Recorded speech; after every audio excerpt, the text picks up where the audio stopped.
প্রিয় শিক্ষার্থী, আজকের এই ক্লাসে নবম দশম শ্রেণীর গণিত বইয়ের 32 পাতায় 9 ও 10 নম্বরের দুইটা অঙ্ক সমাধান করব। এই অঙ্কগুলো যদি মনোযোগ সহকারে দেখো তাহলে অনেক সহজ মনে হবে। তাহলে চলো শুরু করি।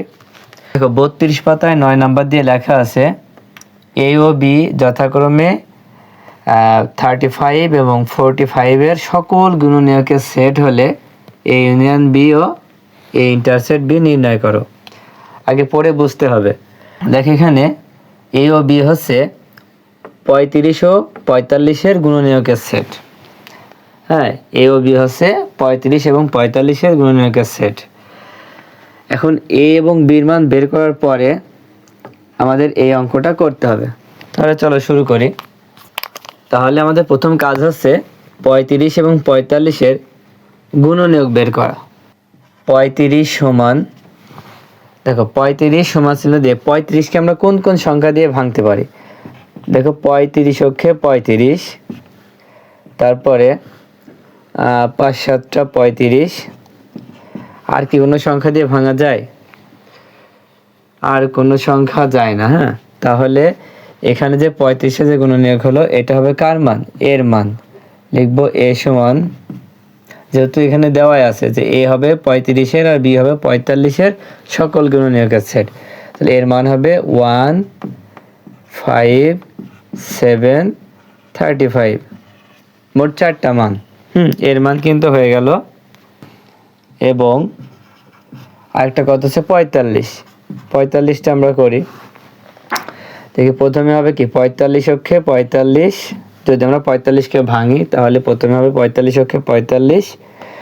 এবার 45 হলে 3 15 45, মানে দুইটা সংখ্যা গুণ করলে যাতে 45 হয়। তাহলে 5 নাম 45।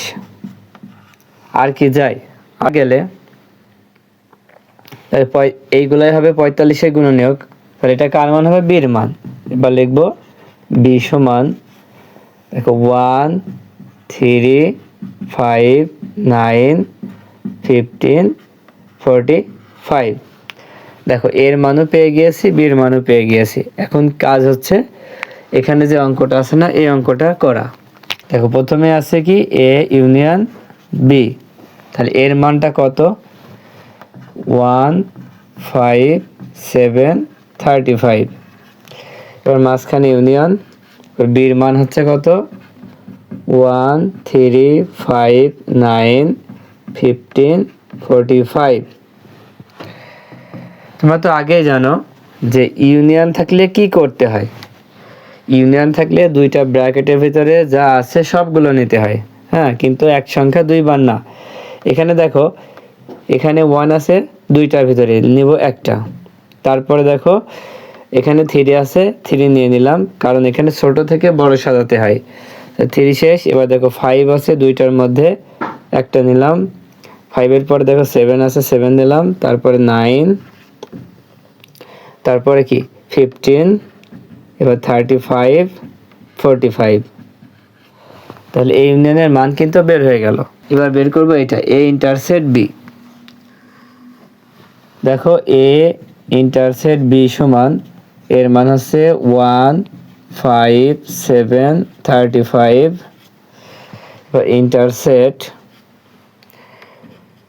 1 3 5 9 15 45। এখন দেখো ইন্টারসেক্ট থাকলে কি করতে হবে? ইন্টারসেক্ট থাকলে মিলগুলো নিতে হবে। তাহলে মিল কোনগুলো?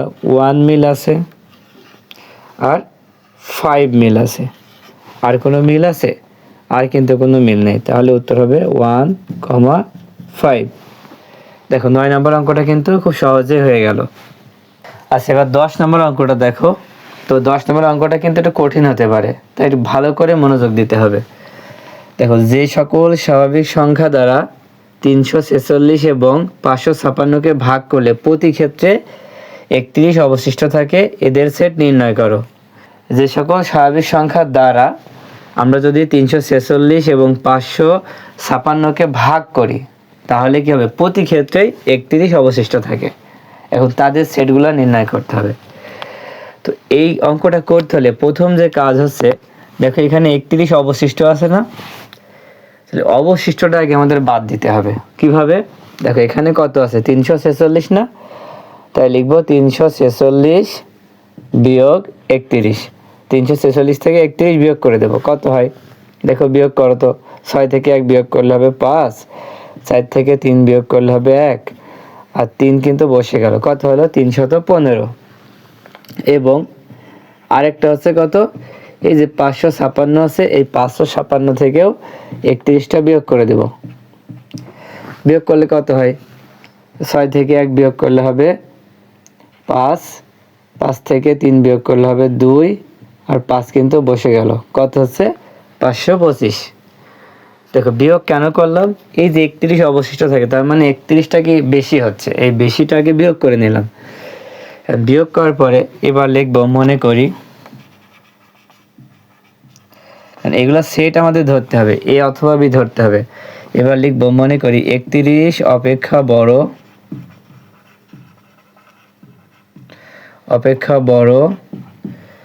315 এর গুণনীয়কের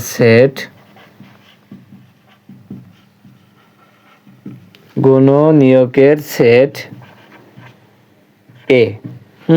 31 অপেক্ষা বড় 315 এর গুণনীয়কের সেট এ এবং 525 এর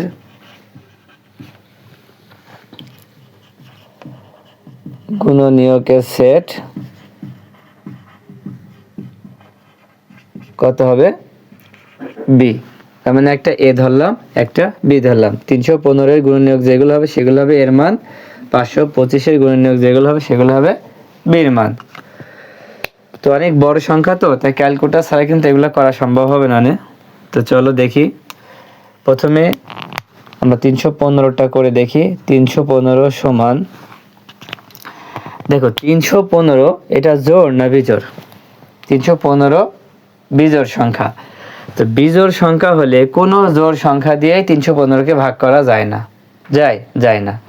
তাহলে কি হবে, সব বিজোড় সংখ্যা হবে। তো বিজোড় সংখ্যা হলে 1 দিয়ে তো অবশ্যই 315কে ভাগ করা যায়। তো 1 দিয়ে 315কে ভাগ করলে কত পাবো, 1 গুণ 315, কারণ 1 দিয়ে 315কে ভাগ করলে আমরা 315ই পাবো। এখন চলো ক্যালকুলেটরের মাধ্যমে দেখি। আচ্ছা তোমরা খেয়াল করো, এখন আমরা 315কে ভাগ করব। 315 ভাগ বিজোড় সংখ্যা 1 এর পরে কত, 3 দিলাম। দেখো ভাগ করলে কত পাচ্ছি, 3 দিয়ে যদি ভাগ করি তাহলে আমরা পাচ্ছি হচ্ছে 105। তাই এখন লিখব 3 গুণ 105, তার মানে 105। 3 দিয়ে 315কে ভাগ করলে 105 পাচ্ছি, তাই লিখব 3 গুণ 105। আমরা 315 তুললাম। এবার ভাগ দেব কত দিয়ে, 3 এর পরে বিজোড় সংখ্যা কত, 5 না, 5 দিয়ে ভাগ দেব। 5 দিয়ে ভাগ দিলে হলো কত, দেখো 5 দিয়ে হয়েছে 63, তাই লিখব 5 গুণ 63। তারপরে আবার দেখো 315কে ভাগ দেব 7 দিয়ে, 7 দিলে ভাগ হচ্ছে, 7 দিয়ে যদি ভাগ দেওয়া হয় তাহলে হচ্ছে 45, তাই লিখব 7 গুণ 45। আচ্ছা আবার 315কে যদি আমরা 7 পরে কত, 9 দিয়ে ভাগ করি, তাহলে 9 দিয়ে ভাগ করলে হচ্ছে কত, দেখো 35, তাই লিখব 9 গুণ 35। তারপরে দেখো আবার 315কে ভাগ দেব কত দিয়ে, 9 দিয়ে দিয়েছি, এবার 11 দিয়ে। দেখো তো 11 দিয়ে ভাগ দিলে অনেক চলে আসছে না, তার মানে 11 দিয়ে হবে না। আবার 315কে ভাগ দেব 13 দিয়ে, 13 দিয়েও দেখো অনেকগুলো আসছে, তার মানে হবে না, এতগুলো আসলে হবে না। আবার 315কে ভাগ দিব 13 পরে 15 দিয়ে, দেখো 15 দিয়ে যদি ভাগ করি তাহলে কত আসছে, 21। 15 দিয়ে ভাগ করলে কত আসছে, 21। এখন আমরা এখানে লিখব 15 গুণ 21। দেখো তারপরে যদি ভাগ করি তাহলে আবার 21 দিয়ে করা লাগবে, হ্যাঁ, কারণ 17 দিয়ে হবে না, 19 দিয়ে হবে না, আবার 21 দিয়ে হবে। 21 দিলে আবার 15 আসবে, সেই জন্য আর করার কোনো প্রয়োজন নেই। 315 হয়ে গেল না, আর 315 সেট হবে কি, 315 সেট হবে এ, তাই লিখব এ সমান কোনগুলো হবে। এখানে কিন্তু আগেই বলা হয়েছে 31 অপেক্ষা বড়, তাহলে 31 অপেক্ষা বড় সেইগুলো হবে এর সেট। তাহলে 31 অপেক্ষা বড় হলে দেখো 35 থেকে হচ্ছে না, এইগুলা হবে, শুধুমাত্র এইগুলাই হবে এর মান, আর এইগুলা তো সব 31-এর ছোট। তাই লিখবো এ সমান 35, 45, 63, 105, 315। তাহলে এটা কার মান হলো? এর মান। এবার আমরা করবো 525-এরটা। দেখি তো 525টা করলে কেমন আসে। 525কে যদি আমরা ভাগ করি, 1 দিয়ে তো যাবেই, তাহলে 1 গুণ 525। এখানে কিন্তু 525ও কি বিজোড় সংখ্যা, তাই বিজোড় সংখ্যা হলে কোনো জোড় সংখ্যা যাবে না। বিজোড় সংখ্যা হলে কোনো জোড় সংখ্যা কিন্তু যাবে না, তাই বিজোড় দিয়ে ভাগ করব। তাহলে দেখো এখন আমরা 525কে ভাগ করব কয় দিয়ে? 1-এর পরে 3 দিয়ে। 3 দিয়ে ভাগ করলাম, 3 দিয়ে ভাগ করলে হচ্ছে 175। তাই লিখব 3 গুণ 175। তারপরে দেখো আবার 525কে ভাগ করব 5 দিয়ে। 5 দিয়ে ভাগ করলে হবে 105। তাই লিখব 5 গুণ 105। আবার 525কে ভাগ করব 7 দিয়ে। দেখো 7 দিয়ে ভাগ করলে কত আসছে? 75। 7 গুণ 75। এবার 525কে 7-এর পরে 9 দিয়ে ভাগ করব। 9 দিয়ে ভাগ করলে দেখো অনেকগুলো আসছে, তার মানে হবে না। আবার 525কে ভাগ দেব 11 দিয়ে। 11 দিয়ে ভাগ দিলেও কিন্তু হচ্ছে না। আবার 525কে ভাগ দিব 13 দিয়ে। 13 দিয়েও হচ্ছে না। 525কে ভাগ দেব 15 দিয়ে। 15 দিয়ে ভাগ দিলে কত হচ্ছে? 35। লিখতে পারি 15 গুণ 35। এবার দেখো 15 দিয়ে ভাগ দিলাম, 15-এর পরে 17 দিয়ে ভাগ করব। দেখো হচ্ছে না। আবার 17-এর পরে 19 দিয়ে ভাগ করব, তাও হচ্ছে না। তারপরে 21 দিয়ে ভাগ করলে দেখো হচ্ছে। 21 দিয়ে ভাগ করলে কত আসছে? 25। তার মানে লিখবো হচ্ছে 21 গুণ 25। দেখো এখানে কিন্তু আবার যদি ভাগ করি তাহলে 25 দিয়ে ভাগ হবে। 25 দিয়ে ভাগ করলে কত আসবে? 21। তার মানে আর দেওয়ার দরকার নেই, হয়ে গিয়েছে। তো এটা কার মান হবে? এটা হবে বি এর মান। তাই লিখবো বি সমান, দেখো বির মানটাও হবে কি 31 অপেক্ষা বড়, কিন্তু তাহলে 31 অপেক্ষা বড় হলে এখান থেকে শুরু করে এইগুলা দিতে হবে বির ভিতরে। তাহলে লিখতে 35, 75, 105, 175, 525। এর মানও বের হয়েছে, বির মানও বের হয়েছে, কিন্তু উত্তরে চেয়েছে এদের সেট নির্ণয় করো। এদের সেট মানে এই দুইটা সেটের মধ্যে যেটা মিল হবে সেটা নিতে হবে। এখন মিল হতে হলে আমাদের কোন সেট ব্যবহার করতে হয়? ইন্টারসেট ব্যবহার করতে হয়।